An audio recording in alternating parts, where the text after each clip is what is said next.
I have a warm-up routine that it's comfortable and I understand what it is, so does my dog, right? And then for my dog, it's giving my dog really valuable information. It understands what it's supposed to do. A lot of times we have to toggle between them, and again, we practice that in training.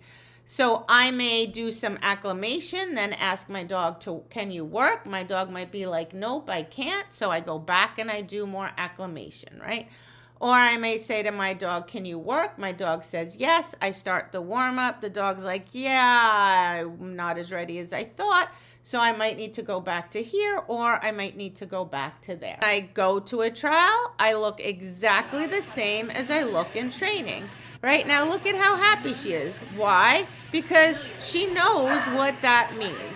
She knows this is a ring entrance. This is a leash removal. She's like, got it, Mom. I know what to do. You develop clean loops where you cue. Your dog does the behavior. You mark and reinforce.